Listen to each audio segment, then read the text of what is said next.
System Against Genocide, the podcast of the world. We're very representative of the world, aren't we, Owen? I'm your host, Jaden, joined, of course, by Owen, as I just spoiled.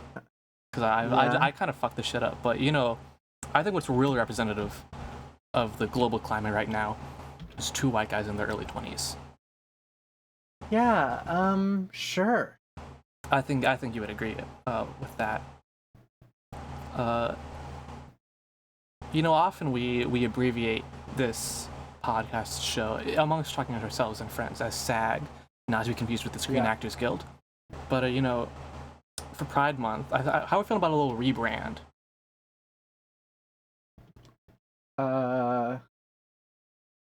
What's the rebranding question? I was trying to think of like a good punchline for this. Well, no, I had the punchline. I need the setup. This is the problem. I think you can see I can see the wheels in your mind turning already. I mean, sure, but I'm not going to give you that setup. This is on you.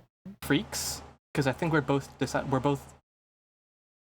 in the not freak hunter aligned part of the population. Freaks Against Genocide, fag. Are we good? Is this amicable? Sure. Yeah. All right, good. That's all in like the opening minutes of the episode. So great. Yeah. We're getting the great filter is done. And I've only got real heads listening in. Well, no. We do have 3.5 minutes of music at the beginning. Not necessarily true. I think it's maybe more only like 2.5 for this. I haven't quite gotten the lore check. The YouTube filters though won't. YouTube filter's like 5 minutes. We're still fucked. If like that's what matters. I thought they moved it down to 1. I literally have no idea, and nor do I care. Oh, and what the hell are we actually supposed to be talking about on this episode of SAG, or maybe even FAG? I wish I knew. I mean, it's Starstruck hands of time. This is true. But also like, what a fucking game. That's damn right. Could you care what a fucking game to explain a little bit about Starstruck? What is it? What exactly is it? It's artsy bullshit. It's pretentious artsy bullshit. That's what it is. No, I say that lovingly. Do you disagree? I mean, I would never say anything like that lovingly, no. Well, I do. I say that lovingly. But it's definitely some artsy bullshit.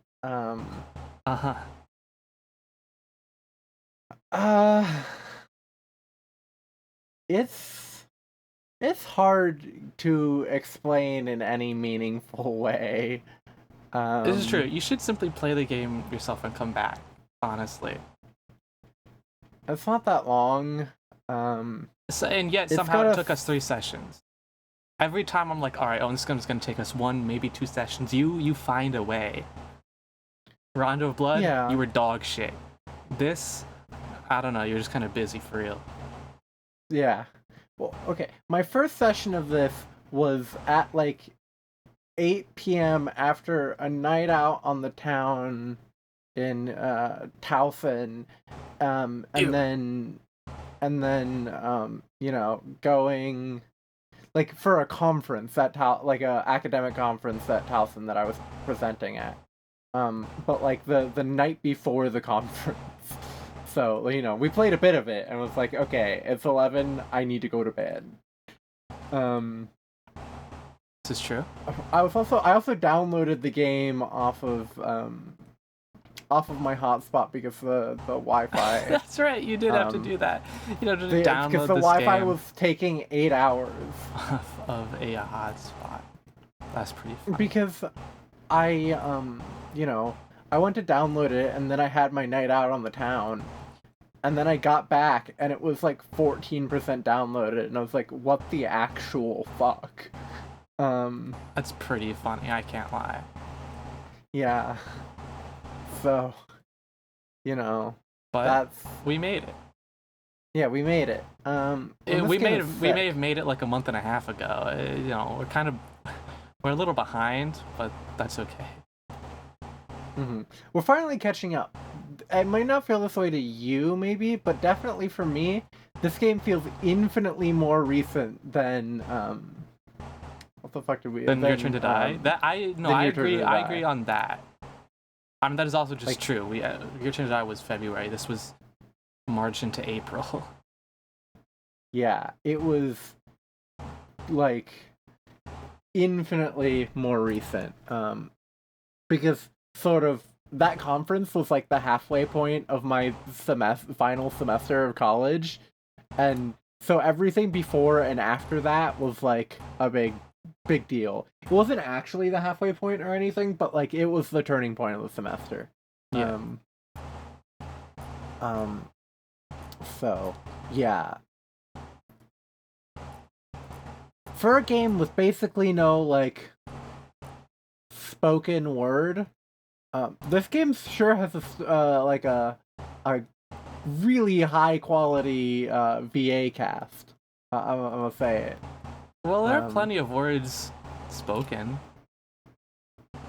Kind of. Not kind of. There are like 4 or 5 musical numbers with lyrics. Yeah. Unless you're saying that's not spoken in song, in which case, like, I guess, but also shut up.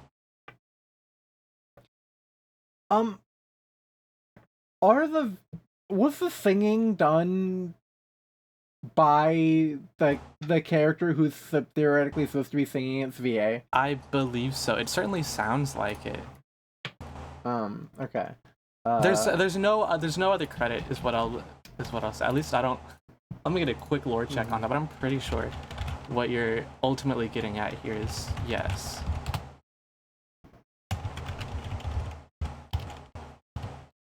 Also, I just realized this, but to any listeners that like care, you're just gonna have to deal with the fan. It is like 1 billion degrees over here.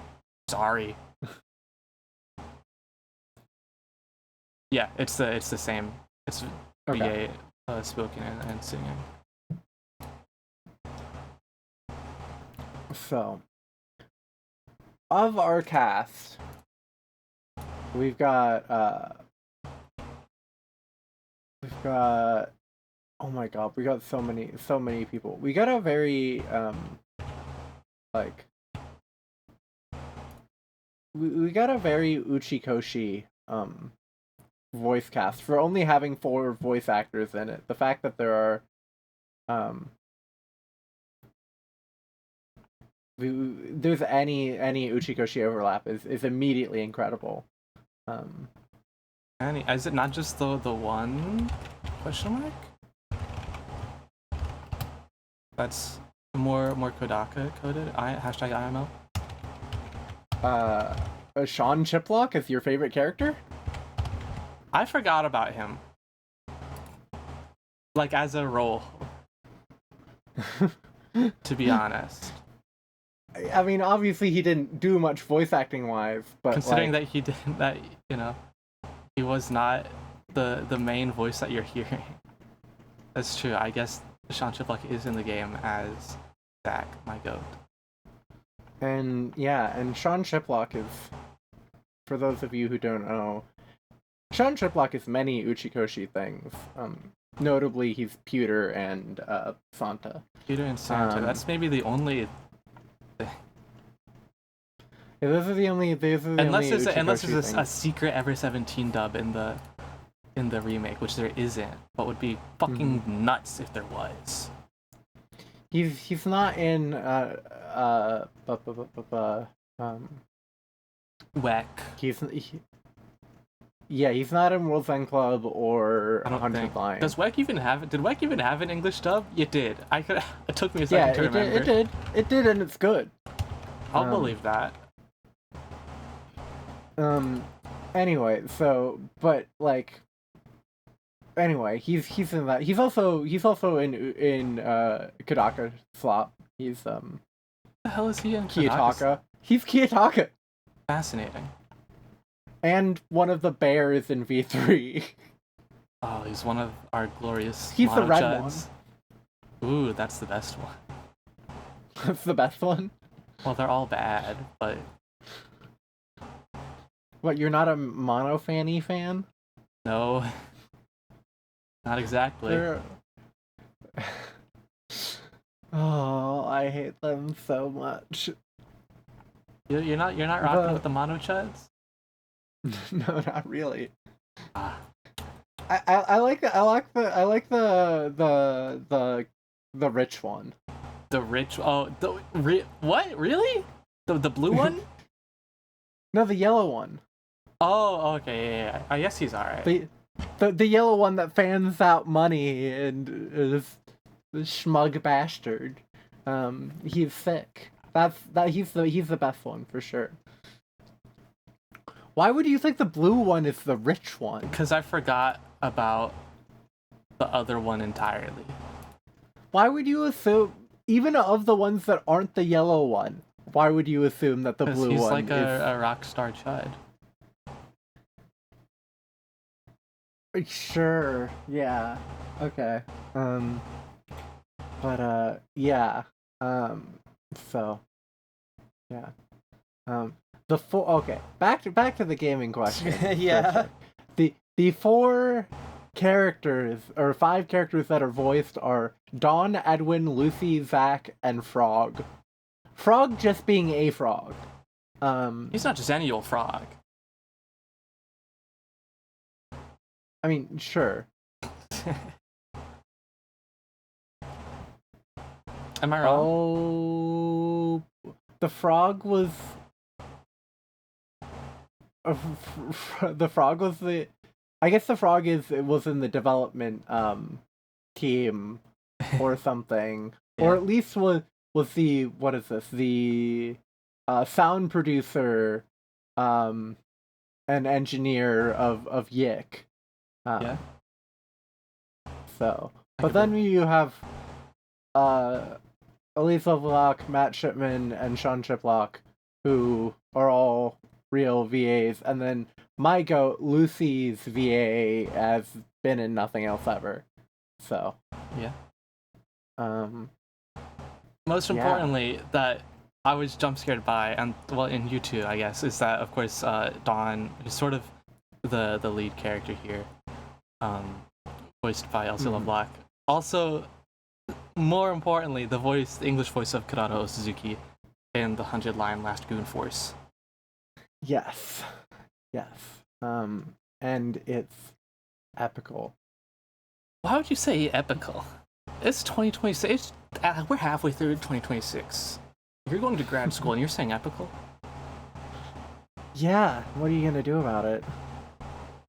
I don't know. Like, I can't stop you, I guess, but Well, you can literally, like, bleep it out, I guess. That's but so we both know you're much not going to work. do that because you're not going to put in the effort.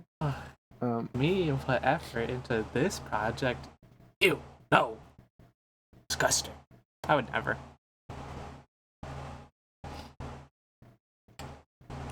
I'm... So, the 100-line voice cast is all pretty new people to voice acting, for the most part. For the most part. In both well, not with the exception of Elise Lovelock as the primary exception here. Yeah.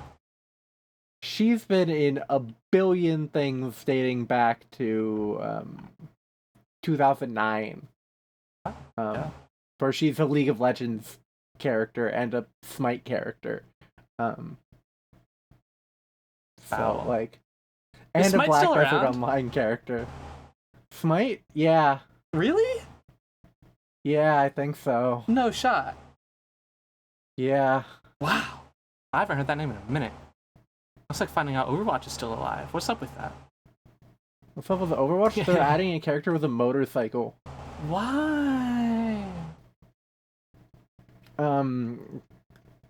Because vehicular combat was new. Except they sort of already added a character who functions a little bit like a helicopter combat in the Jetpack Cat, and now they're adding like a someone who can get on a motorcycle and then throw it at people. That's pretty cool.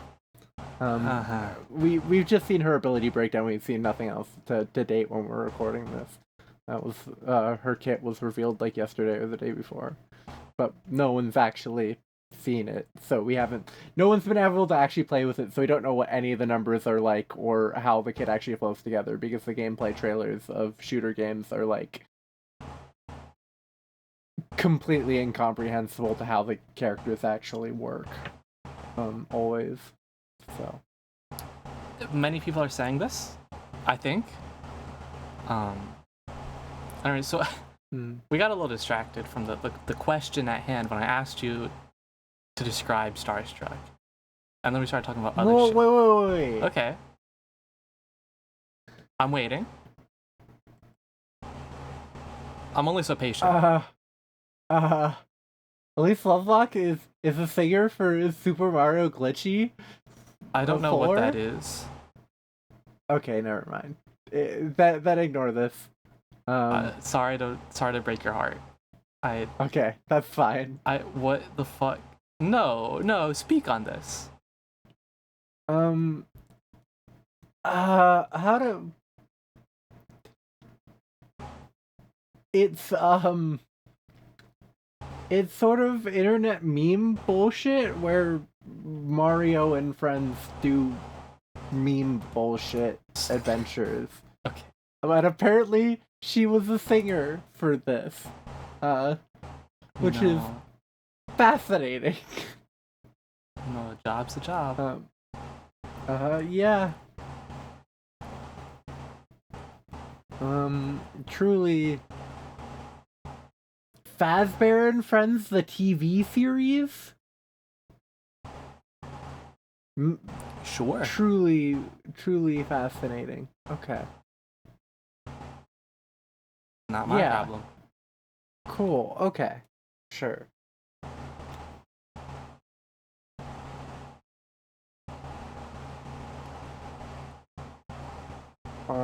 Anyway, wait. Oh, and what do we do in Starstruck?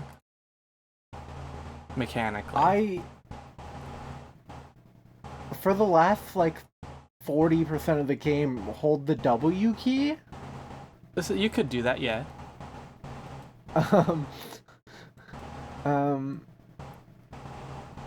It's got several different segments, shall we say. I'd say it's got 3 modes of being.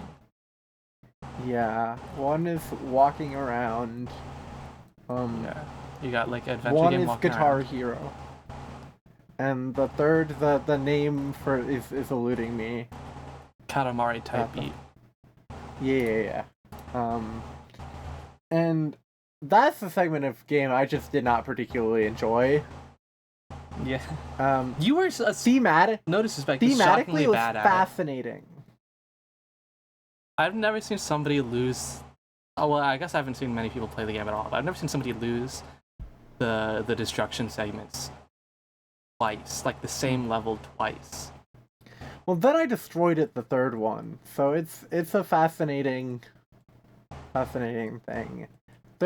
You basically come down as a giant hand and destroy things. When they say hands of time, they're very literal in terms of big hands. Yeah, your hand. Probably see on your screen right now. There's probably a hand. You should just upload it. Do what the game does. Break the art style. Just upload a picture of your hand. Put it in the thumbnail. I guess I could do that, maybe. Then I'd have to take a picture of my hand. Yeah.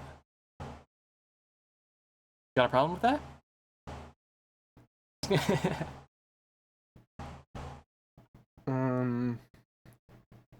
That's effort, you know? That's true. Who wants that? Yucky. Exactly. But yes, this is part rhythm game. Guitar Hero, you can use a Guitar Hero controller. Although it doesn't, as I understand, I've basically never touched a Guitar Hero game in my life. It doesn't exactly quite play like Guitar Hero. It just the way that mechanically that works, like you have the buttons on the neck and then you just strum it. And I said this game really only uses the buttons. As a rhythm game enthusiast, somewhat myself, it is not quite my style of game. Mostly I think it's a bit hard to read at times with the way it has horizontal scrolling that wraps back around.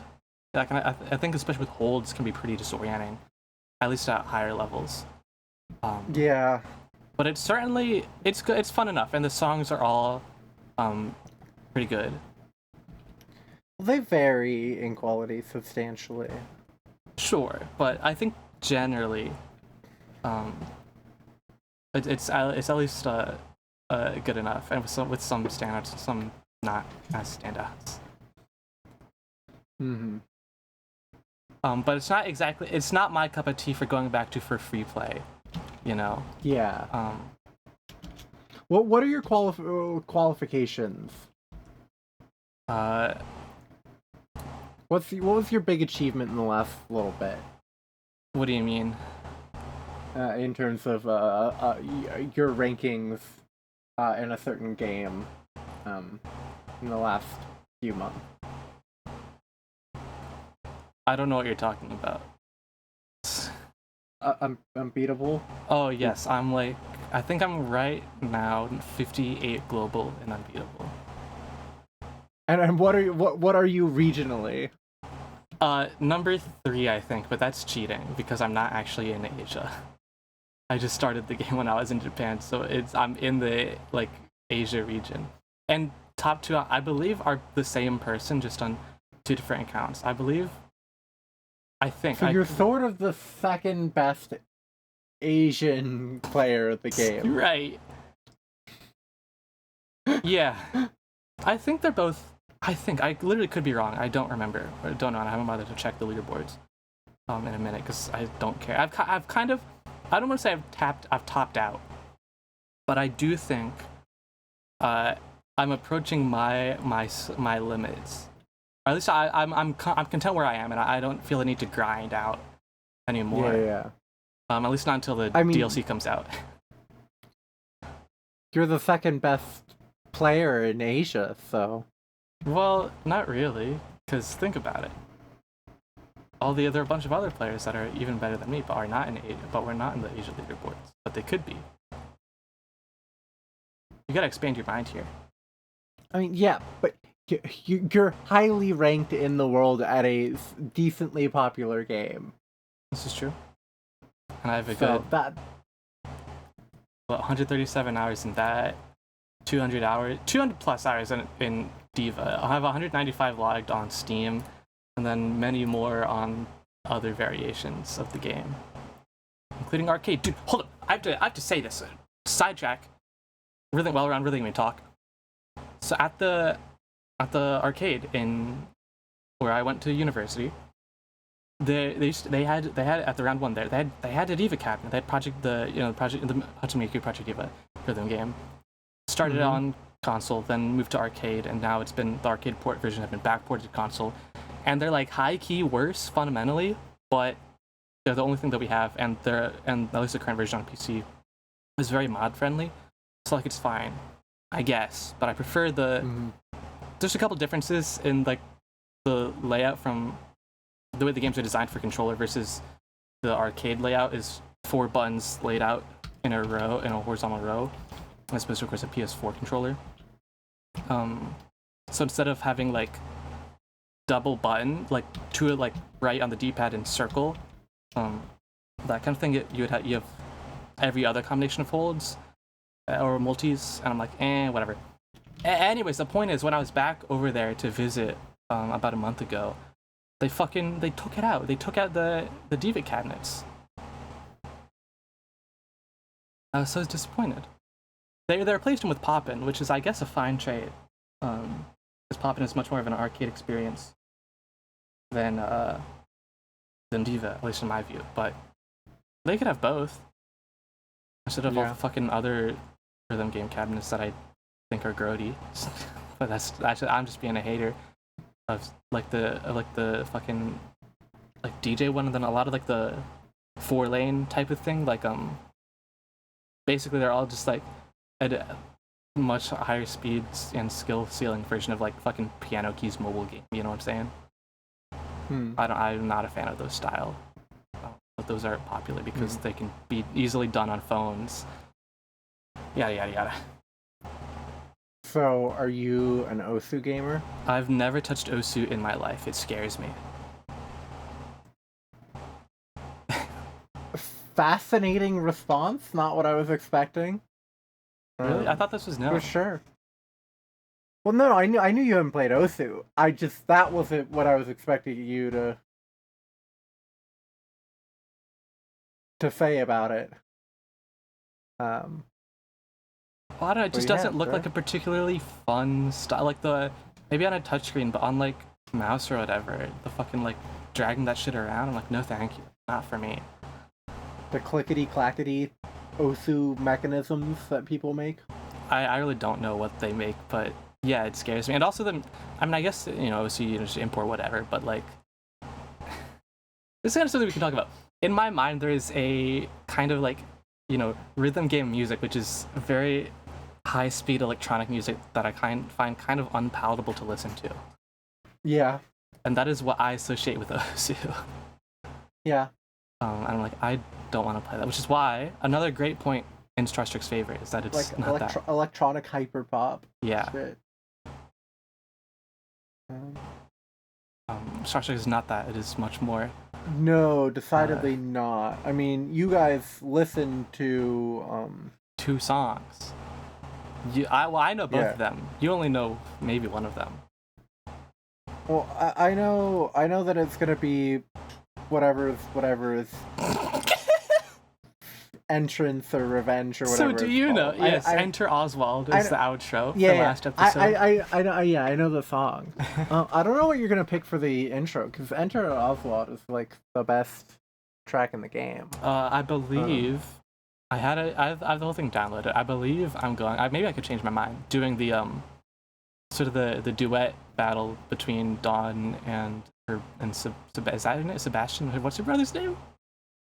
Victor. I have no idea what Victor. I was about to say it's not Sebastian, but yeah. To do that piece. If I wanted to be not a hater, if I were more of an epic gamer, I would have chosen maybe Enter the Center, but I don't know if I have it in me to put the 6.5 musical finale as the opener for this. Yeah. That's probably not wise. I do like the song though. Yeah. I do think nothing in the game comes close to Enter Oswald though. Yeah, I think it is. That's a really good. Truly a phenomenal track. Speaking of music, I think it'd be an injustice to not mention this. You and I have talked about it. Okay. But last episode we didn't talk about YTDD's Yeah, this is true. fucking batshit music at all.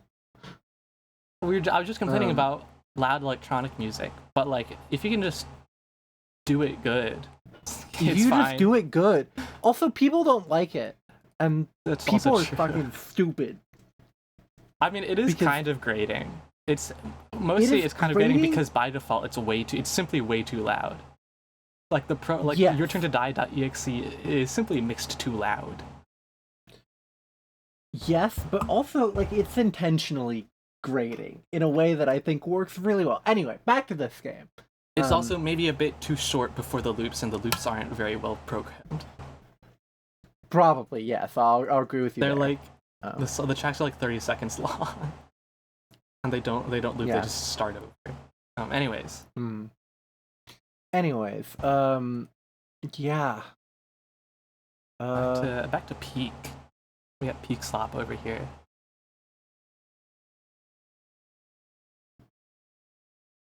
Oh, and what's a fun Starstruck fact? It maybe has my favorite like antagonist / villain / obstacle of any of the games we've played so far. Fascinating. I was thinking the other day, and then I think basically when we were recording last, shortly after You know, we gotta. There's some good ass.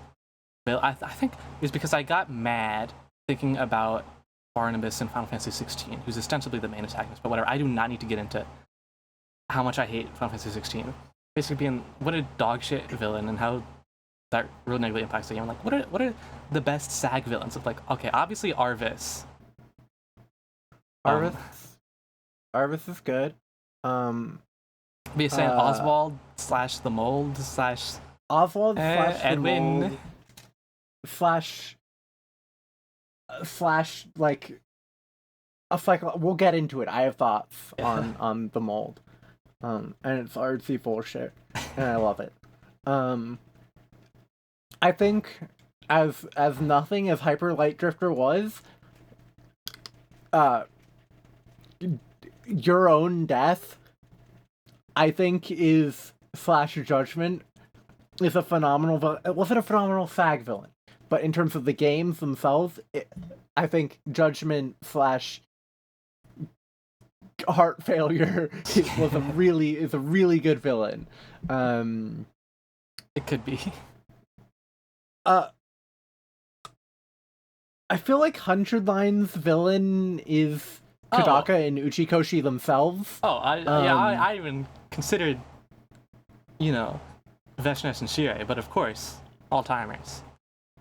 Yeah, Veshnesh and Shirei, but I feel like neither of them are like also, really the true villain of that story. If you care about them, Dream Rays. Well, that being, before I say too much, Kakuji is one of the best characters in that game. That's true. He's pretty cool. But I think the true final thing of 100 Line is that the inevitability of there's never going to be a good ending. Yeah. And just that like war sucks and there's no way to come out of it happy. I think that is the real antagonist, the real villain of the story. The real villain is literally humanity. Humanity, and in your 101 endings, even if you get every single one of them, you're not going to get jack shit for it. You're not gonna be happy.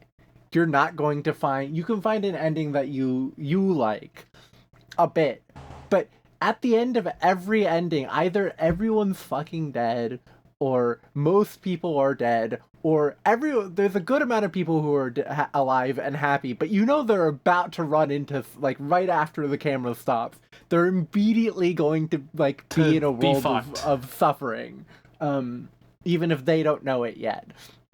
And sort of that existential dread that even if you were to reframe your the past, once you learn more, you can look back on your past endings that you thought were maybe decent and go, wait, actually no, this is going to end horribly.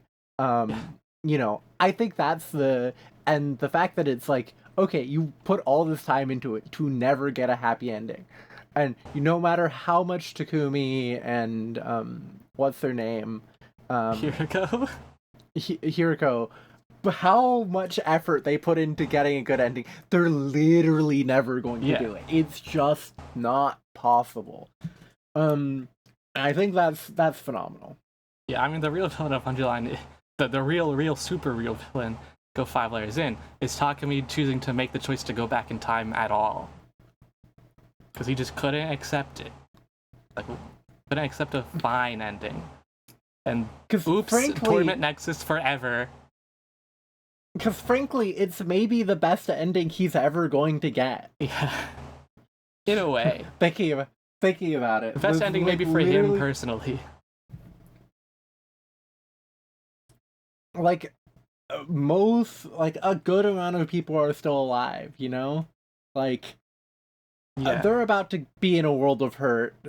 At least half the cast is still alive. The genocide was stopped, at least for a moment. But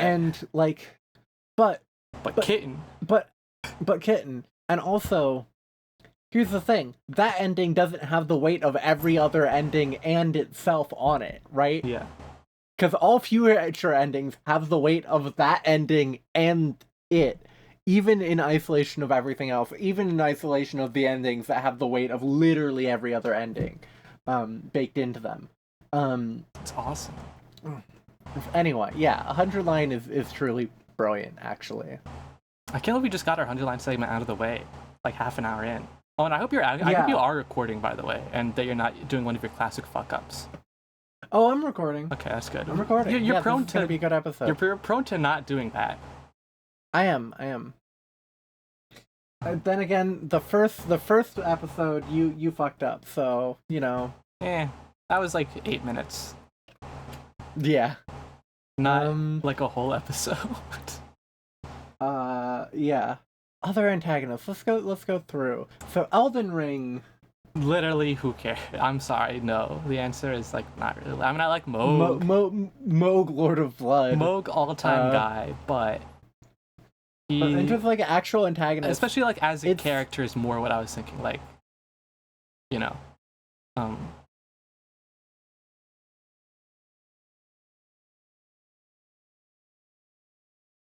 think the lands. I mean, I guess the Golden Order, the Golden Lineage, the tree is sort of the antagonist. What the fuck ever. Who cares? Actual Monkey Island, your own incompetence. Your own incompetence. I mean, you know. And your own incompetence, and getting tennis coached. That's true. Getting tennis coached by LeCuck. He's alright. Yeah, by LeCuckler. He's fine, I think. And I think it just works because it's just perpetually like self-inflicted problems. Yeah. And the plague is sort of funny, where you're punching yourself. What the fuck? But like, what the fuck ever.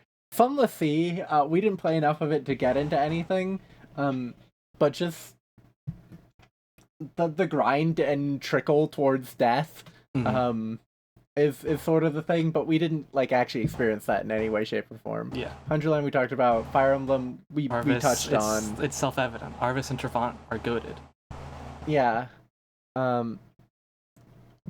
Transistor is weird. It's weird. There's potential there with the gay lads, but I don't know.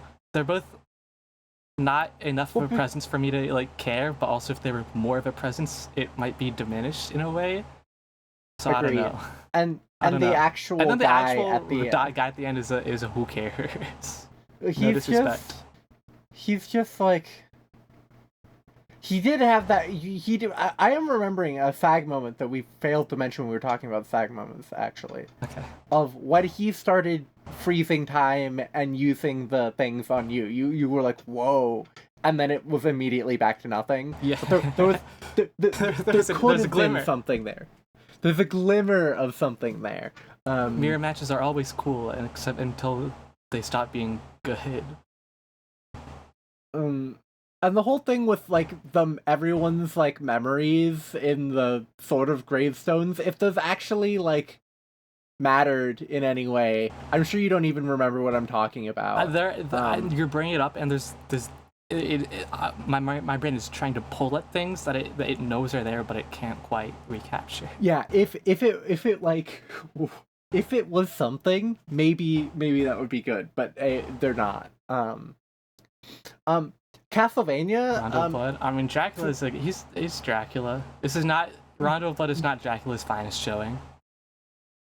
It's Dracula, and he's a fine villain, only in that it's like the aura of you're going to Dracula, and then you're gonna fight Dracula. Yeah, and then you're gonna beat Dracula. Oh, well, also I do like Rondo's Dracula design of just 90s shoujo anime boy Dracula. Yeah. As a character, he's entirely a reputation. Yeah. In that game. Well, I guess there's also Shaft and Death, but like, who cares? Sure, but like, it's Castlevania. It's Dracula, and he's entirely a reputation. It's fine. It's good. It's before the game started caring about writing, for better or for worse. This is Dracula. Yeah. He's fucking Dracula. It's Dracula, man. It's just Dracula. I'm Funger. I guess the antagonists sort of are Fear and Hunger, except they're really not. No, in it's Hunger 2. it's Percolate. Percolate. He's Except okay. he's a liar and a fraud the whole He's a time, bum. and it doesn't matter. No, the thing is, the actual antagonist is Moon and the Moon Scorching and everyone's worst nature of themselves. But that's it's like the real obstacle and challenge of the game is not any of that shit, but it's just the sheer nature of the game itself as like a textual entity. It's a good game, but it's not like it's not 100 lines. Yeah. In terms of like as it's not 100 line in terms of like the game itself as a textual entity that is the antagonist, and it's certainly not Killer 7 or Fire Emblem in that the enemy's just good as like a written character.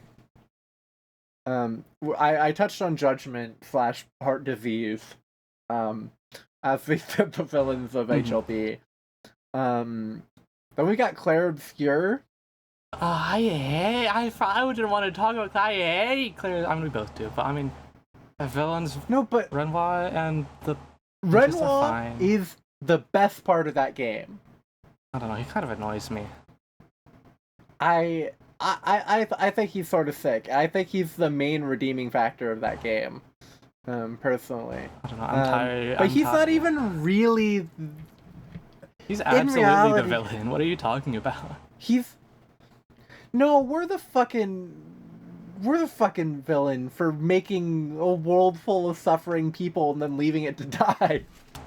Yeah, that's a very monstrous view of the game, but sure. If the game wasn't a coward, that would be its thesis. Well, it's not like Verso left it to die. He kind of got killed. Kind of got murked in the fire. That's true. That's fair. There's only suffering after all that, because Renoir and that damn woman, lost in her grief, classic woman behavior, made it bad. Yeah. Then we've got the Council. What the fuck even is the villain of that game? I guess your Mortimer? own worst nature, like no, it's Mortimer and it's the Blowjob Brothers, Mortimer and the other dude. What's his name? Yeah, I guess. Holmes? But you can like Sherlock you just Holmes? like side with them. No, Holmes. Oh, it might be. I don't know. Because there's Lord Mortimer and his island, but who's the other? Who's your uncle that you like kind of side with? Until you. It might be Lord Holmes. That you might be right there. I mean, Mortimer, you like kill him or whatever. I don't remember. I don't care. Piece of shit. Like you can, yeah. I think we did. Sure. I think we did. That game is such bullshit that it doesn't fucking matter. Then we've got Killer 7, our worst performing episode by what a far. shame. Well, actually, it's only slightly worse than Transistor. But that was just a bad episode. The Killer 7 episode was a good one. Good one. The people don't know what's good for him.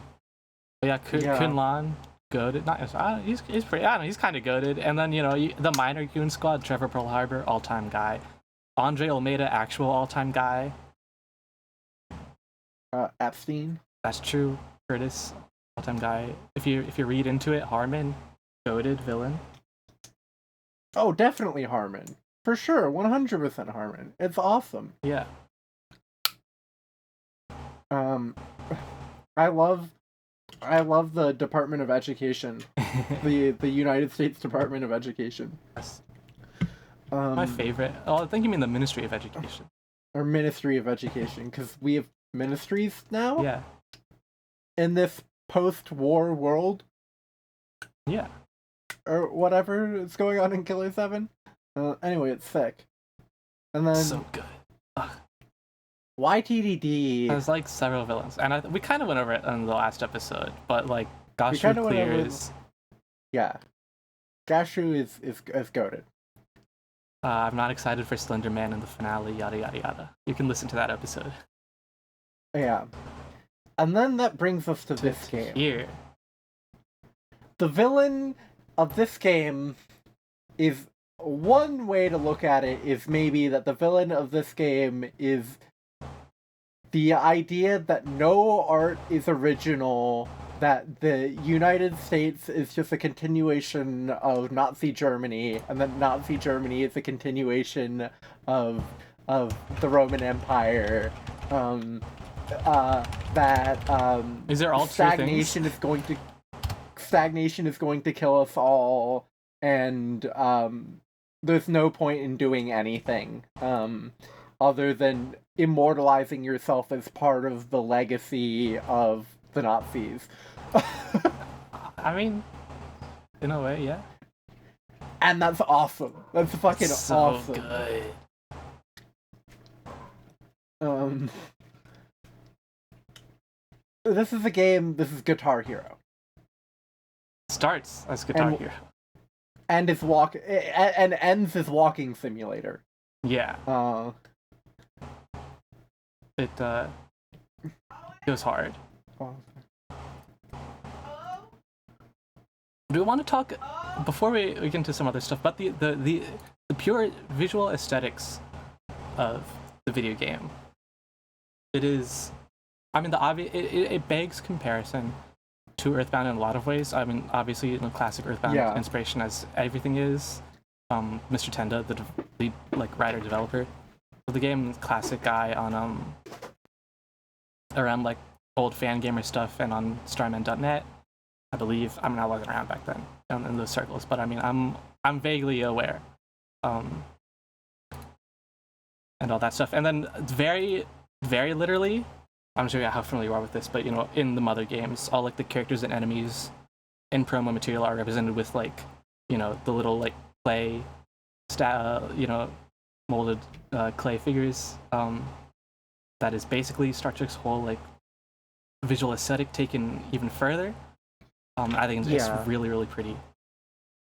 It's really well done, and then throughout the game, and then it goes. The clay is literally broken down and molded into things. It cuts into the real life footage of making and breaking it, and it's oh yes, yeah.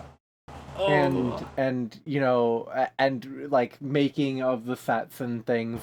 It's so good, and again, I keep saying it, but it's such artsy bullshit.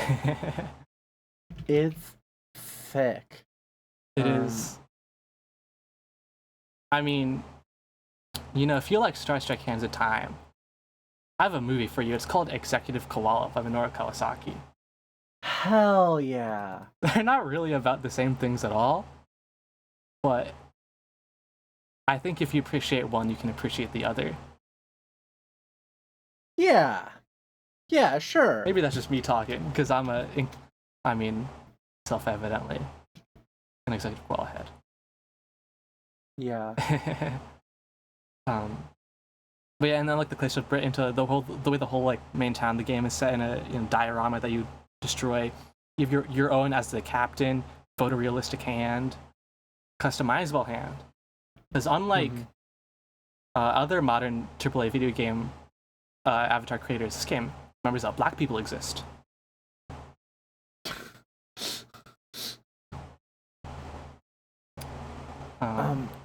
It also gives the ability to customize your guitars. Yeah, secret feature.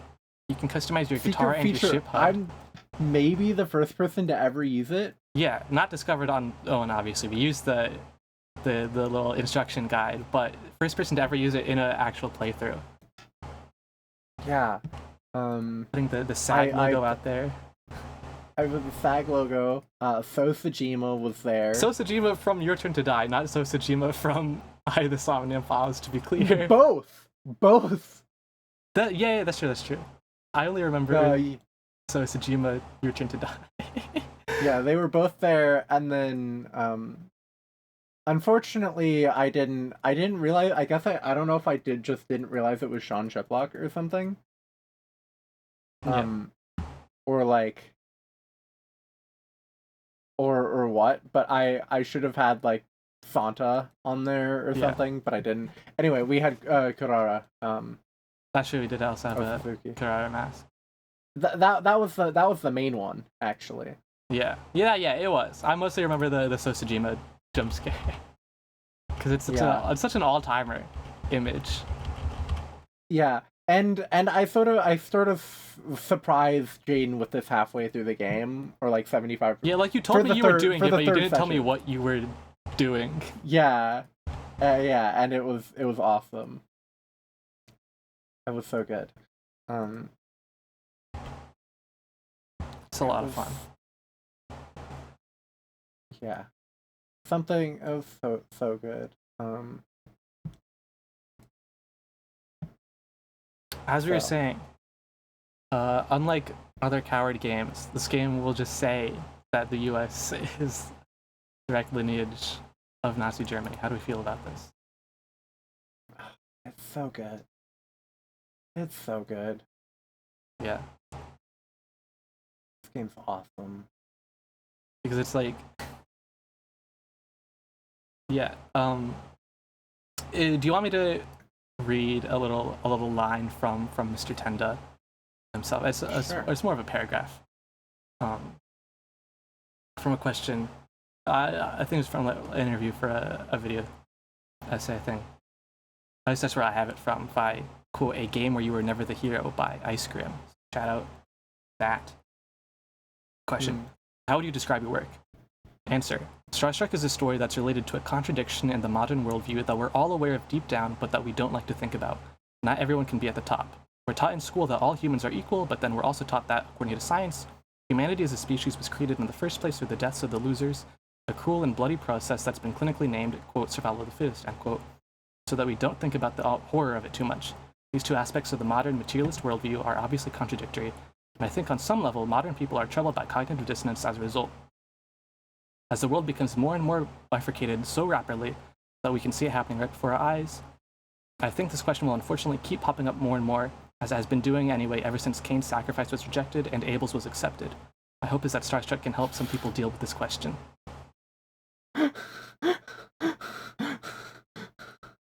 Crazy ending. Yeah.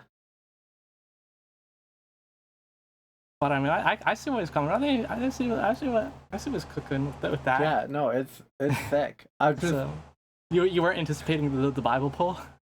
No, I was not expecting Cain and Abel to make an appearance here. It's just like Umineko. I don't know. Are Cain and Abel in Umineko? I literally have no idea. It's just people don't stop talking about the Bible, which is to say that about how it's longer than the Bible. I have no idea if there are any. Sure. I've never played it. Have you read the Bible? Some parts of it. I should probably read it. At least some books, because it's like, as everyone's favorite English major turned teacher turned law student Booty Bopper says, if you want understanding of pretty much most modern English literature and also all your favorite anime slop, you should read at least. He literally laid it out last night: Genesis, Exodus, Leviticus, Revelation, and a couple other bonus ones if you want. Having some of the Gospels in the New Testament are also pretty.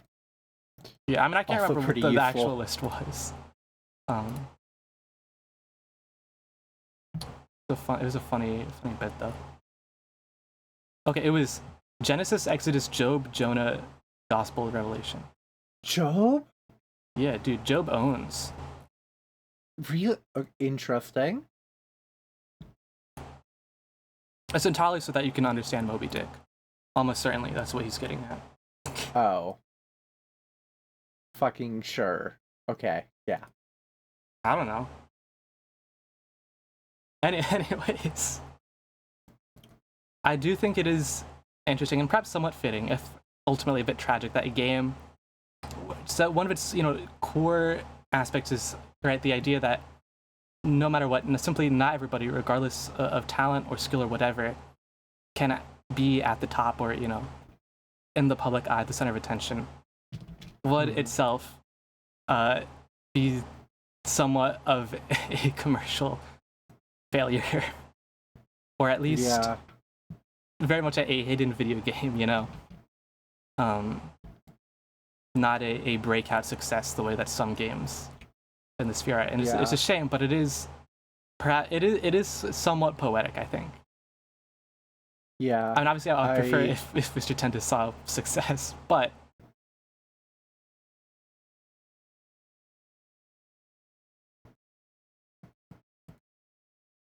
so it goes. Yeah. Yeah.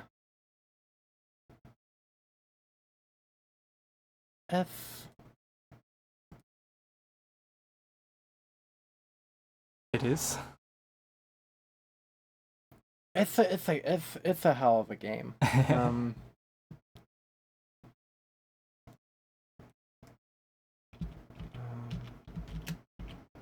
You know, there are a lot of I don't know, cool things. You know, everybody's got like all like our four. Zack is the most important character out of our four main. Our Lucy, Edwin, Dawn, and Zack. Maybe the first time that order has ever been muttered.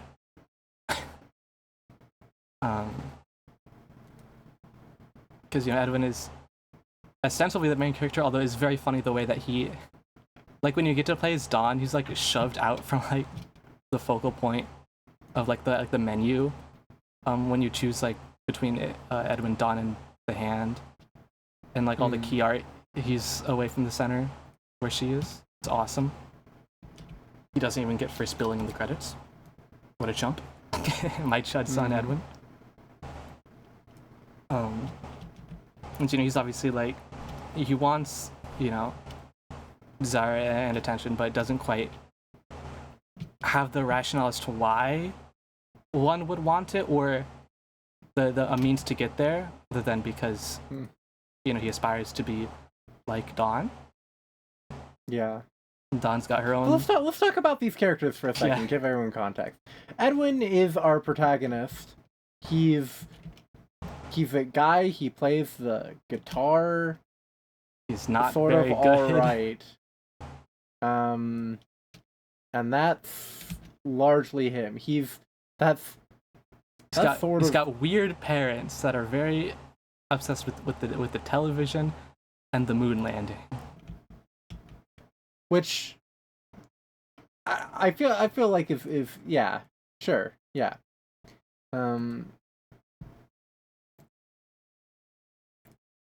Yeah, that's Edwin. He's the protagonist. That's sort of the thing, is this, he's not very good at things. There's nothing really all that interesting about him. He's just a guy. Yeah.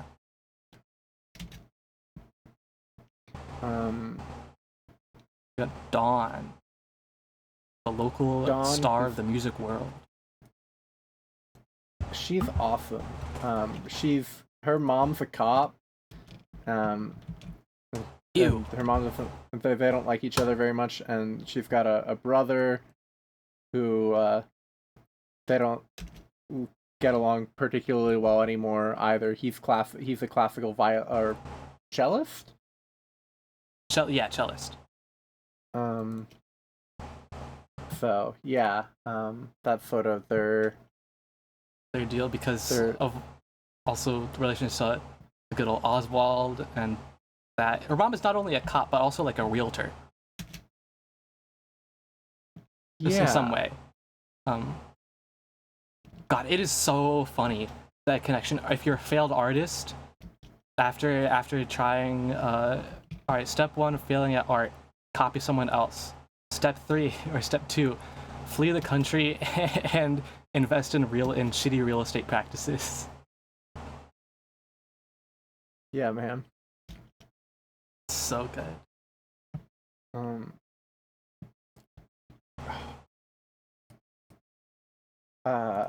Yeah. Then there's Zack, who is Edwin's best friend. Edwin's bud. He's bald. Yeah, the big reveal is he's bald, but he doesn't care.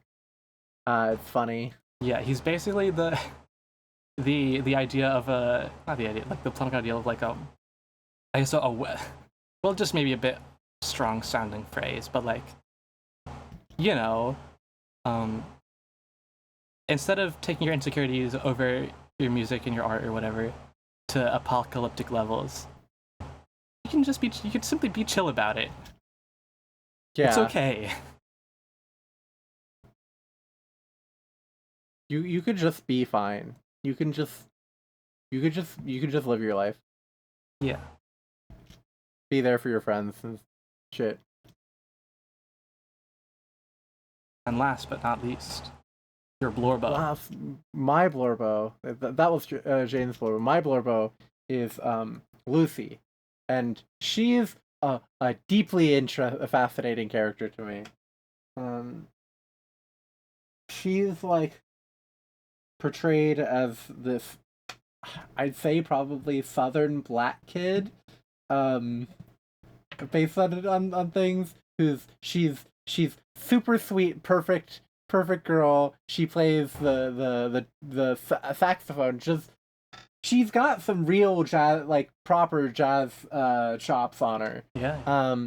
And then she switches from being sort of devious to like a perfect little girl, and she's great. And her sort of struggle is that she just, she's got a lot of pressure, and as opposed to like Dawn, who sort of who like just decided to ignore it all and like rebel against it, right? She's like two-faced, like people pleaser sort of situation, and I think it's rather well done. Yeah. But it also leads to just sort of a sweet character. But yeah. Yeah, I would say of the four, Lucy's probably the one that I think gets the least amount of time and attention, which is fine. Literally she is a side character. But I think maybe just a bit more time with her could be nice before sort of the end game stuff where she molds, and then there's like the bit where you have to like run around and find her, and I think that took you literally searching every single like one, because you didn't figure out. Yeah, it was pretty bad. That like she like you can see her pop out of it or whatever, or like the house like shakes or whatever in that sequence on Mold Moon. But she has some pretty sweet sax tunes. And she's probably the single best musician of a lot of them. Yeah. Mechanically speaking. I think Dawn is sort of supposed to be like the best of them. But Lucy has chops that Dawn just simply does not. So yeah.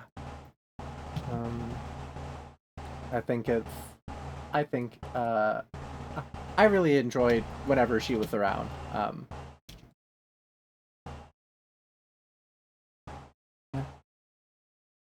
do we feel about Hadley, our real Blorbo?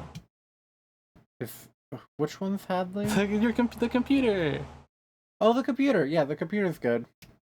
Because if you haven't played the game, the impetus of the game is that you are going back in time to stop the end of the world.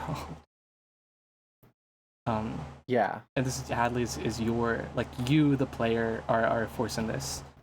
And that was your computer assistant. Will offer you fun facts about the world, which is say about the Roman Empire, Oswald, the moon landing, etc. And it's like fascinating. But also she draws like these pictures based on what you do in the game. Most of which you can get just the story, then a couple are from side quests and optional stuff during the distraction sequences. Those are all really fun. Hadley's awesome. There was a funny one about Lucy, but I can't remember what it was. Yeah, I can't remember. There's a lot of good ones. There's a good old Mr. Bones in the prison. Oh yeah. I think she has one for that. So Mr. Bones is a dress up like Halloween skeleton that the cop has put in the jail cell to be intimidating, I guess. And I like as a joke, I guess. I'm not really sure if like to what extent how serious of a thing it is.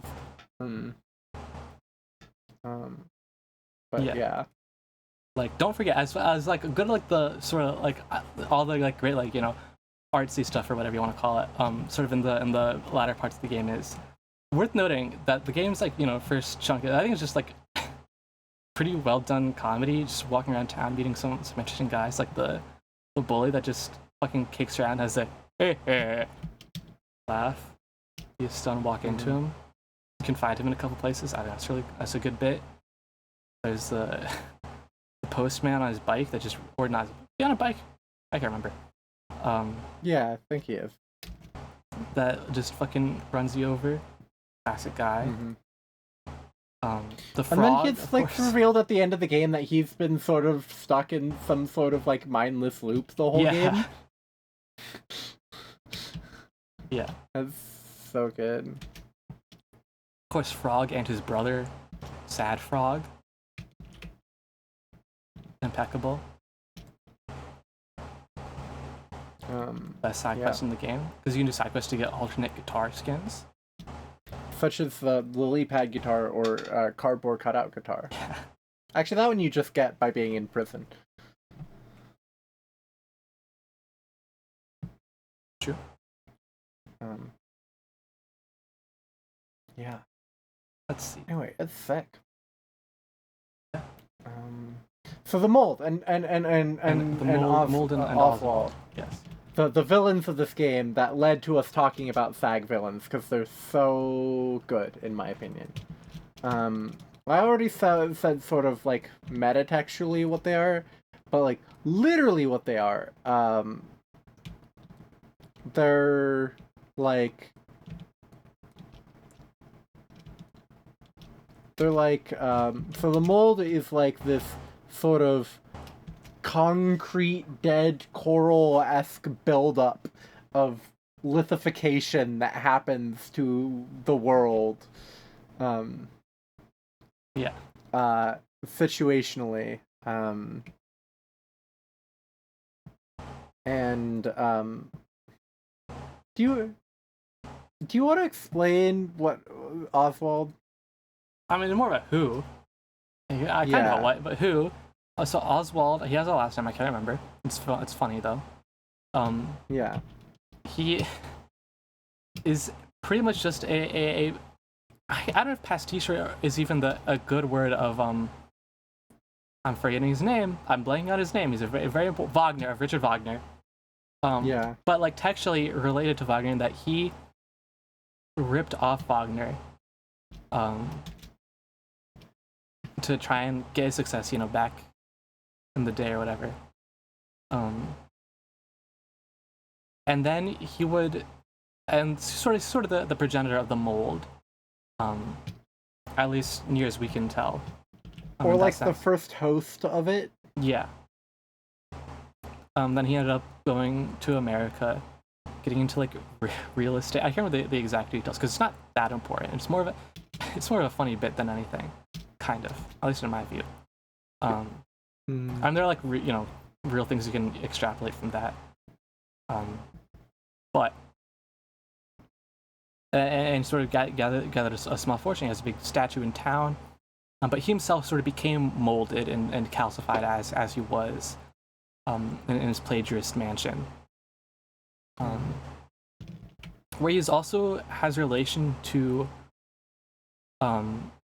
Dawn, like literally, at it's a very evocative scene. The flashback with Donna and Oswald and Victor in the mansion. But it is rancid vibes. It is maybe one of the more uncomfortable things I've seen in a while, which is pretty impressive, I think. But straight up, I'm like, ugh. Yeah, I can't remember exact details of the situation. Well, it's because like their mom shows up and is like, "This is your like grandfather go play piano with him. And so it's like these gross scenes of Dawn on like Mold Oswald's lap playing piano as he's like talking to her about, you know, like inspiration, how she like, because like the sort of the main song, like one of the main like Dawn's big song, Break the Mold, you end up sort of seeing that its like main melody is pulled from, at least somewhat, from a song Oswald did. Yeah. And like that's sort of a big thing there. But then also the way that it's worded and framed is also just has like sexual assault vibes, right? A little bit, yeah. It's very interesting. Very interesting scene. And then Oswald, he's sort of living in meta space world. Mold and Edwin Ouroboros, where he finds Edwin as, you know, another artist that he can use to spread the mold and spread his grand ideas about racial purity. Yeah.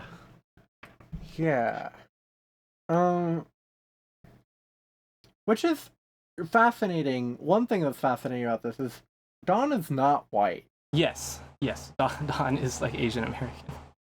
Yeah. Which makes the whole situation substantially more confusing in terms of the racial like the racial allegories of Nazism. It's and racial purity. It's bizarre. It's really strange. Well, I don't think she's like actually related to Oswald. My read on that is but, yes, but still, yeah. I think, as I said earlier, the idea that nothing is original and all your art is taken from elsewhere is one of the themes of this game. In a way. And being defeatist about such things, I think is sort of a rather big part of this, because not only did all of that happen, but also like Edwin was involved in art thievery and creation. It's the whole thing, right? Like one of the first things that you do, what you're like allowed to like play like open for Don's band. And it's sort of like, what's you and Zach's cute called me, like I hadn't thought of one. Just think of something, and then all your only options are spoofs, or like direct like knockoffs of Don's band's name. It's really good. But yeah.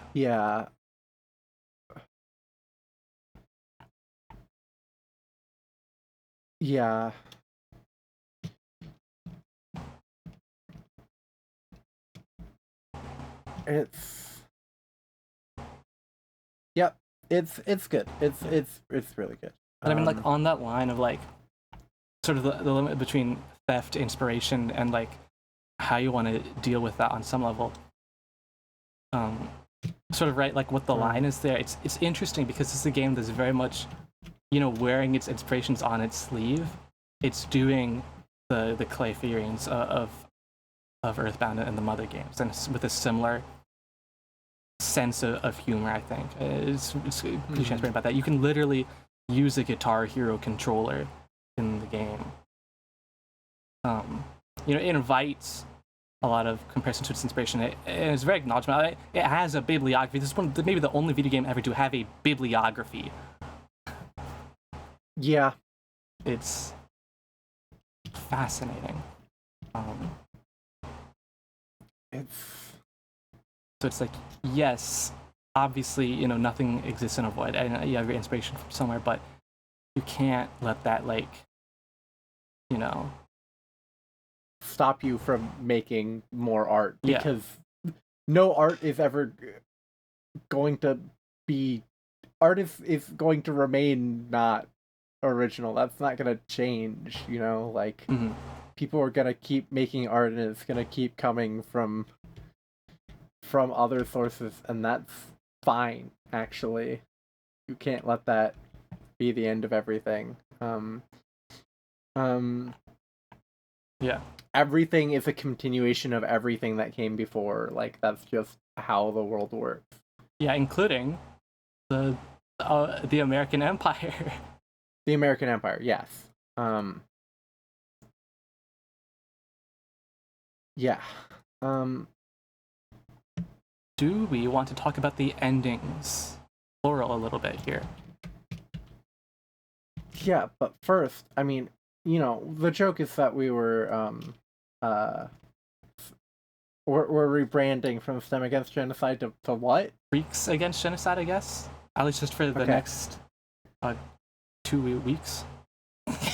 Okay. For the record, I'm doing something with our logo for this episode, and I'm not doing that. That's fine. I mean, it's not permanent. It exists only within the text of the episode, of the audio, and not the paratext or the visuals or the title. Okay, because I'm doing a funny thing with our logo and our name. Okay, I'm excited. Related to the content of this one, because otherwise it would be just really like a nothing. Well, this title is not a lot, and it doesn't convey a ton of the game's character, and I have a way around that. That I think so. Yeah. Yeah. So, towards the end of the game, things are going bad. You know, they're on the moon now. All the kids are that aren't Edwin, because he's gotten fully molded and into his own head and stuff. You're in your weird abstract art space. And the mold is also like growing out of like the moon and the earth onto getting into like your space shape where you are. It's fucking you up. Then you get your big last musical number. You get fucking ending E of Nier Automata, summoning other players to help you fight against the mold. It's again very direct homage here, but you know that's not a problem, right? No. It's a really good sequence. It's fun, and then you sort of get back in control of Edwin. You're like, you know, Oswald's gone or whatever, kind of. But then you still get the Ouroboros pleading with you that you can either, you know, sort of mold yourself into eternity as a name on a wall, and then that's it. You like your Steam name. It's either your Steam name or the name you enter as your player character, which for us was of course Sosajima. Because the bit has calcified by now.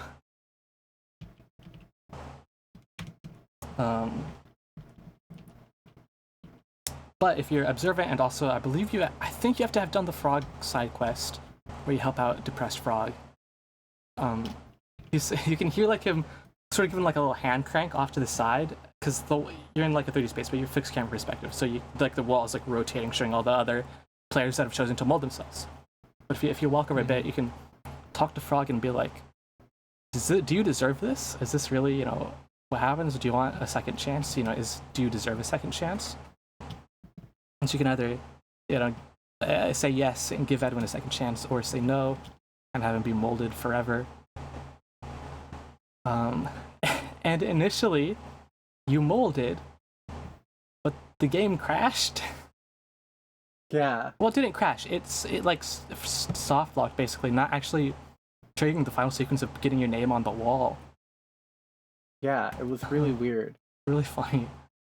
So it's like, because I thought that was like a really textually interesting ending. Like, yeah, the only way to embed your legacy and be someone special is to just become part of the legacy of, I guess, Nazi Germany. Yeah. And I think that was really textually interesting ending. So I was like, yeah, fuck it, I'll do that shit. I will do that. And then Jaden wasn't particularly happy with this turn of events.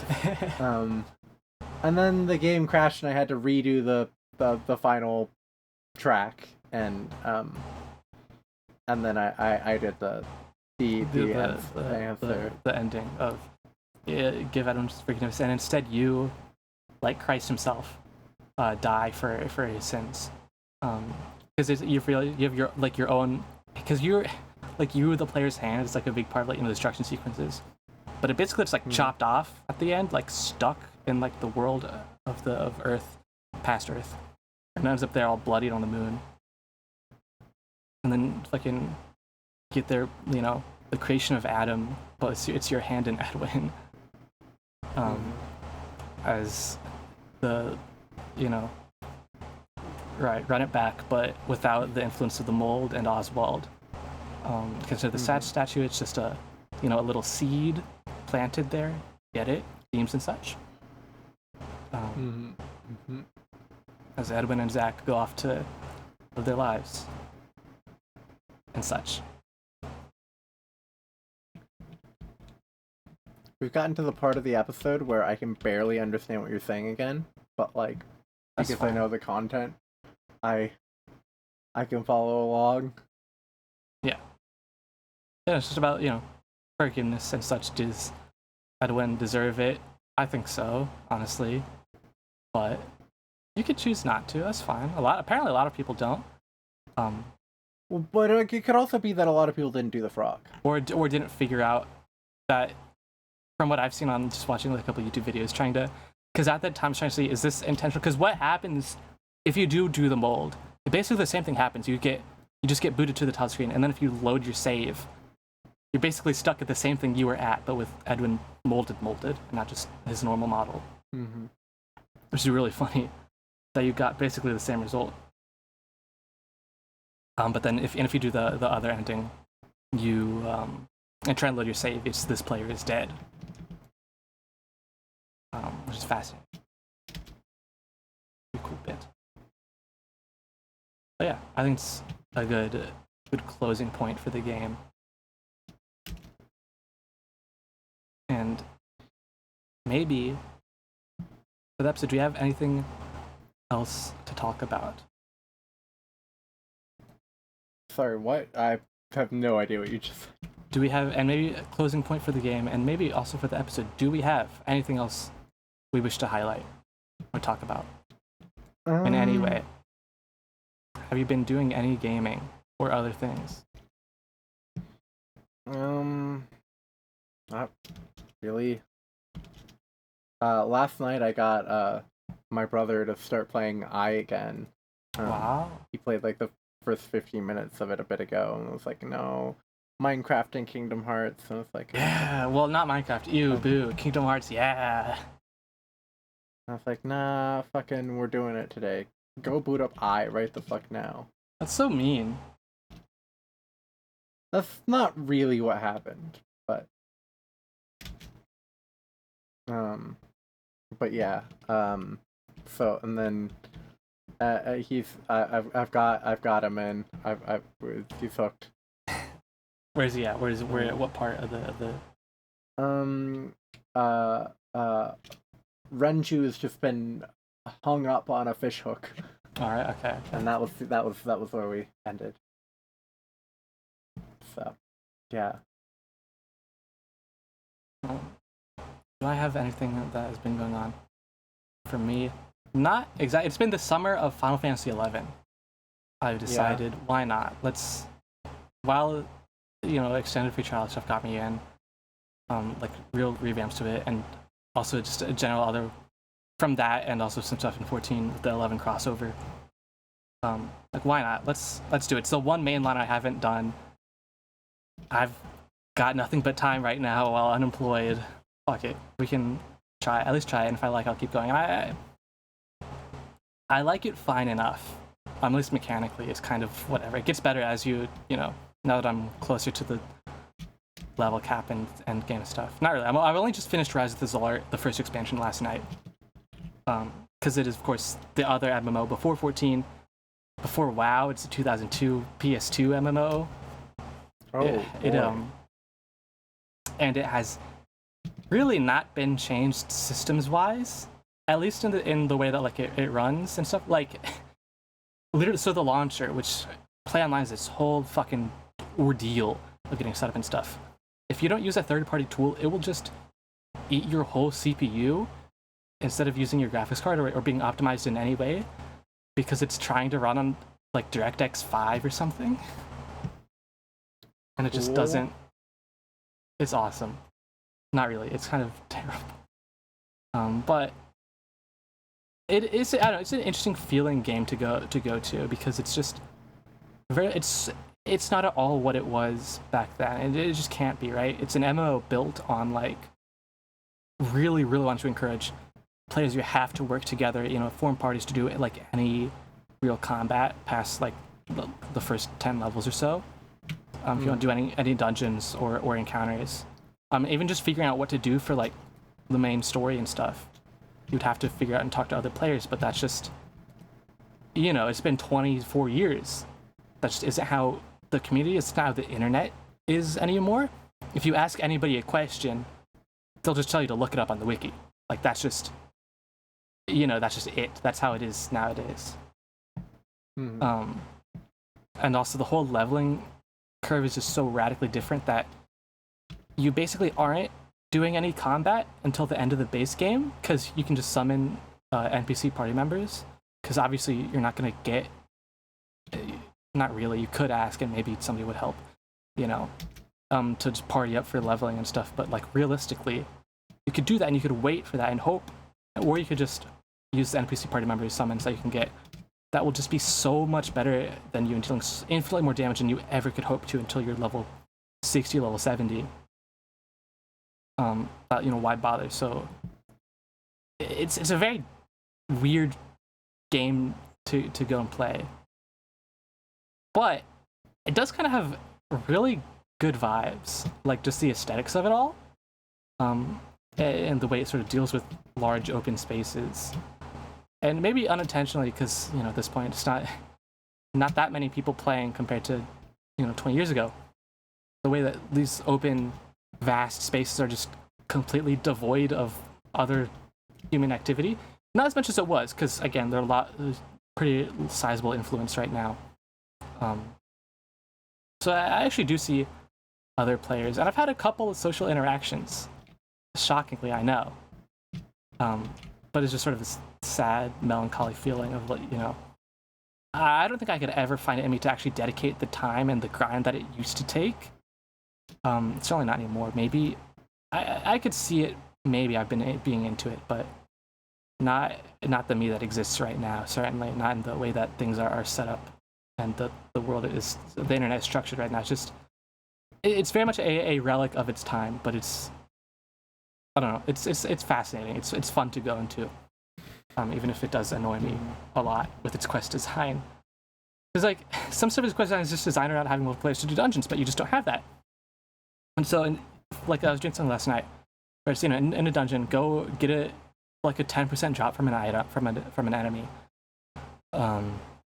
Take that to a certain point. It's like an unlit torch. Go to the fire to light it, and then walk all the way across the dungeon, a minute or 2 minutes, to one of 4 torches. You have to have all 4 torches lit to open a door to go fight the boss. So it's like, okay, if you had a party of 4, the max party size is 6, it would be easy, one and done. But you don't, because it's 2026 in a dungeon for the first expansion that nobody's doing. Actually, so you have to do it yourself 4 times, or you do what I did. I did my first run. I'm like, okay, great, I'll go do it again. So I had 1 torch lit. I get back there the second time. No torches are lit because they're persistent across all players. So some other players have been going through the dungeon, and the time it took me to get from the first to go back, other players had gotten in, lit the other 3. So I was back to square one, and I'm like, oh my fucking god. But as we're going, you weren't just gonna wait till they were all lit and kind of well, so snag it from someone else. that was my plan. As I was going back, putting that one in, and I saw another player doing the same thing. All right, we're at 2 now.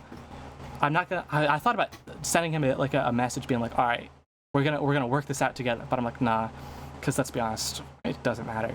We're both on the same path. But then I don't know. He was taking a while or something. I think he got caught up in fighting the mobs. Because I think about the game about 11 is that like the world is like dangerous. Allegedly, it's supposed to be for on your own. But it's not anymore.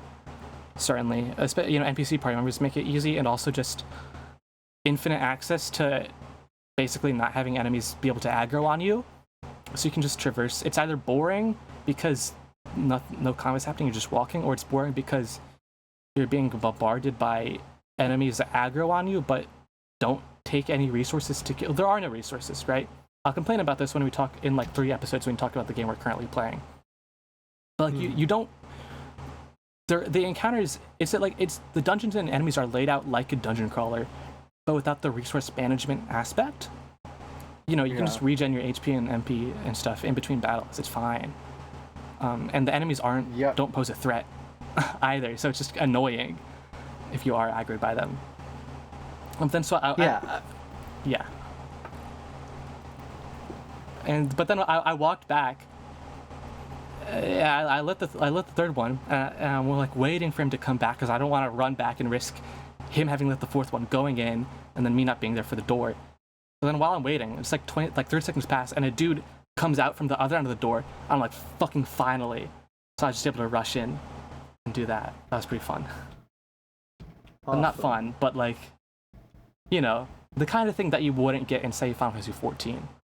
For better or for worse. Yeah. Very, very different design philosophy of how to structure an MMO. Yeah. That's basically what I've been doing a lot for the past couple days. I've been reading. Nice. I finished up The Winter Game Mystery, a novel from 1927. It's fun. It's a fun mystery novel, The author is very much a comedian and sort of genre, not quite pastiche, but like playing into it a lot with how he writes the characters. It's fun. The novel is perhaps most famous for its existence, where it was originally serialized, as many were, in a newspaper offering the modern day equivalent of about $20,000 if you could solve it before the publication of the final chapter. Fascinating. Which garnered a lot of attention, including from Agatha Christie, who submitted an answer. No one got it right. But the prize pool was divided into consolation for top closest, I guess, and Agatha Christie did, I believe, win one of those pots. So you cut out. Where did she get one of the pots or no? She got one of the consolation pots, but she was not on the dot. Okay. Yeah, that's kind of awesome. Yeah, that's really been my life. Other than, I don't know, shout out to I don't know, Anime Slop. Shout out what? I'm thinking. Shout out to Anime Slop, Akane Banashi, banger, but the manga is still better.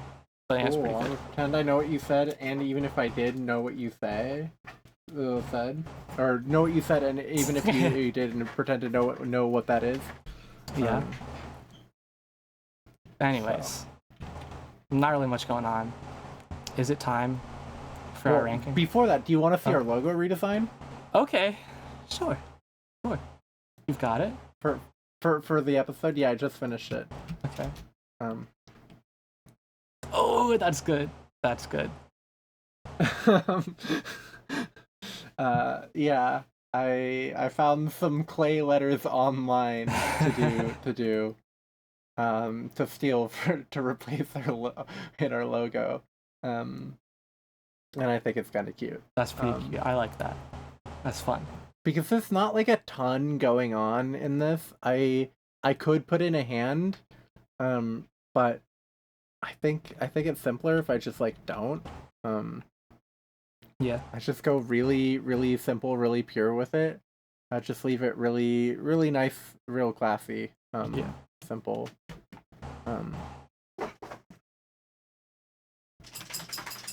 And yeah. Oh, hold on, one more tangent. The other day, Nintendo Direct, fucking Kingdom Hearts 4 is still real, and getting a thing there was absolutely hilarious. Mostly because as soon as it started, I went to go DM your brother like, dude, you gotta tune in right now. Just trust me. And then like an hour later, he's like, dog, I'm still in class. And I just had to be like, holy shit, our schools, the public school where we live is still going on in the middle of June.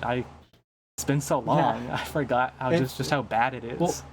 Well, there was a lot of snow days this year. I suppose. We're on, and they added no base, like, extra days built into the thing. So we're on, makeup day, like, 8 or something.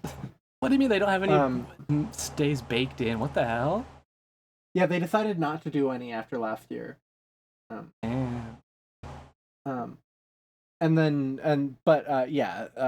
Next Tuesday, this is Friday, so 2 more days. 2 more days. That was a fun little jump scare. Be like, dude, check this out. Yeah.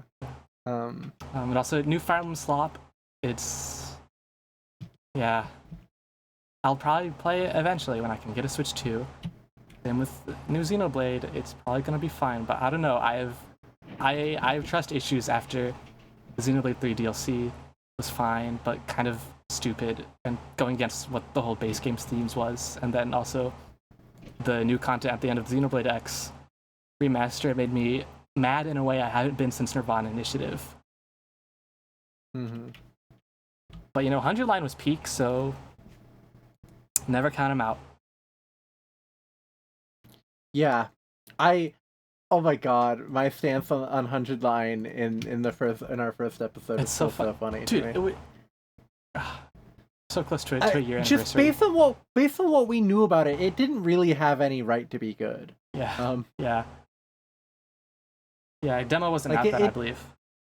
Yeah, the demo was not out yet. Because I didn't change my tune until to play the demo. Like, hold up, it's kind of fire. Yeah. Man, it's so good. And people who hate on SF are what are you trying to say here? Flawed. Whoa. On like a human level. Well, I wouldn't go that far, but you wouldn't go as far as to any of my statements. You don't like it. I don't. Yeah, sure. But yeah. Anyway, the time. Starstruck, hands the time. It's a good game. I still have no idea where I'm going to put it. Well, let's see. The list of unhappy compromises. Number 13, Claire Obscure Expedition 33. Come on. Wait, Claire Obscure is lower than the council, famously so. Even though they're inverse on your list. I don't know if they are. They are, no, because the council was tied for the worst game of that's of true. The year last year. So yeah, but Obscure was like a miserable SAG experience also. Yeah. And it made me a lot madder talking about the episode than when I made my year tier list.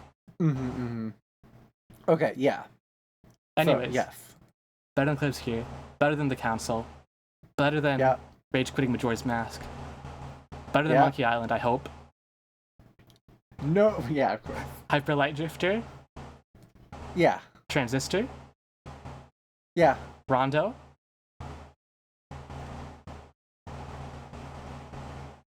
Yeah. Okay. Yeah. The more I think about it, yes. Yeah, I was hoping so. I mean, well, like, I don't know where I would really put the two, but they're kind of incomparable.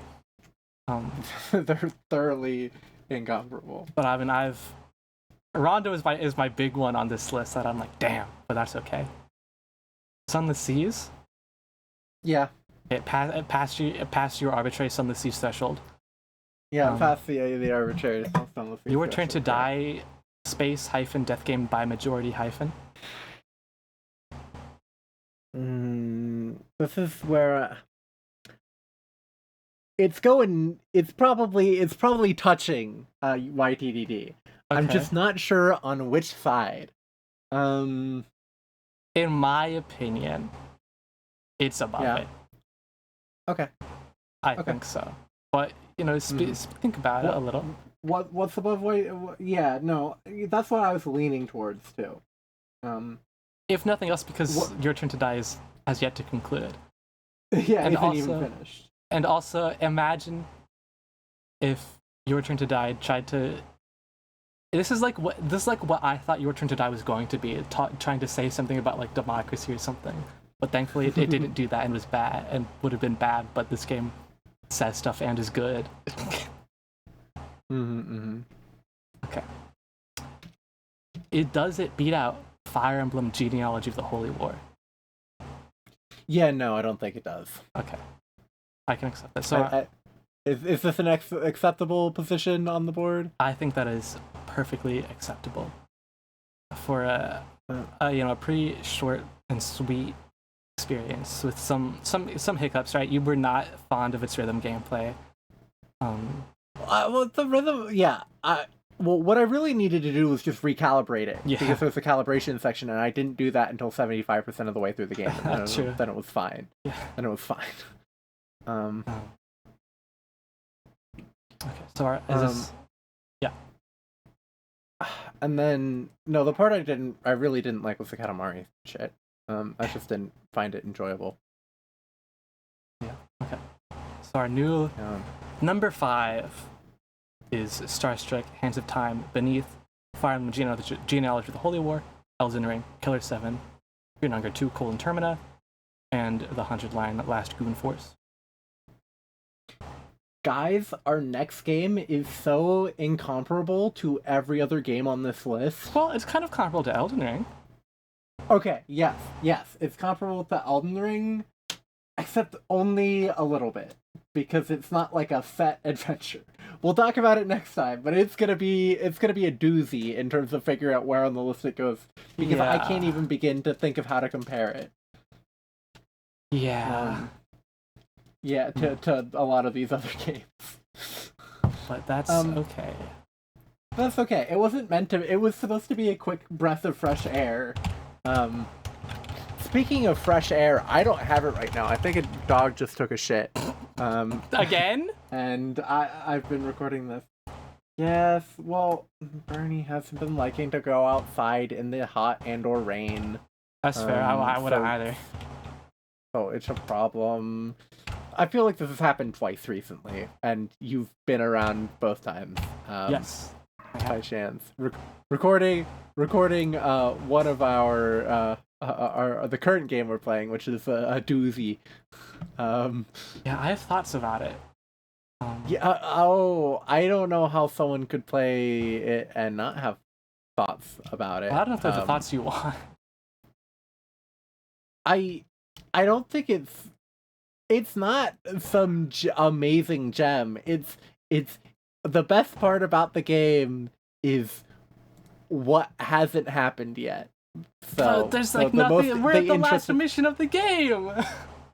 The interesting part about it. No, we're not. We're now in the DLC. Well, okay, but like, and then things are about to happen. And we'll see. It's the ultimate SAG moment, which is why I picked it. Why the thought came into my mind. You're really building expectations. I need something stupid to happen. It is stupid. It's really stupid. It's really. It takes guts for what's about to happen now. Anyway, that's in several episodes from now. You can come back to us when it's time to discuss the stupid thing. Yeah. For now, next time is more Moonslop, as the kids are saying. More Moonslop. Waiter, more Moonslop, please. Clearly, we've got to go back to Majora's Mask, finish off the Moon games. We do. At some point, maybe, I don't know. You kind of were miserable. No, I think I'd be more than I think I'd be happy to go back to it. Definitely. Happy almost 10-year anniversary to Zero Time Dilemma, by the way. Yeah. in 2 weeks. Yeah. It will be. Because I don't think we're getting that bonus episode in. I think it was an idea we had. I don't think that's happening. Yeah, I agree. Also a Moon game, though. CTD less so. Yeah, but I mean, it's still like its best moment, as with the well, and I think its best moment. Maybe its real best moment, not the moment that gets the most any kind of emotion out of me, but it's no, that's true. That is true. The best moment does involve the moon.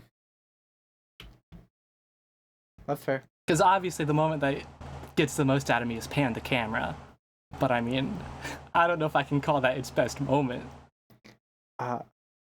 My motives are complex. Anyways, that's all for this one. We're finally going back to good episodes and episodes that aren't Goliaths. Bag might be back. Well, no, but I think every other episode is good. I think that's the rule. Well, last episode wasn't bad, but it was fine. It was. I have my issues with it looking back. I'm like, why did we do plot summary stuff? Hey, it was mid. It's true. So next episode mid? Yeah, next episode mid. I mean, granted, the game we're talking about, I'm not surprised. That's true. We're gonna have to have some anecdotes to carry us for that one. Yeah, we did this time, and it was good. That's true. Like I said, yeah, we're still running. When are we gonna stop running? Is the music coming in yet? It's coming. It's coming. Okay, I'm cutting you off.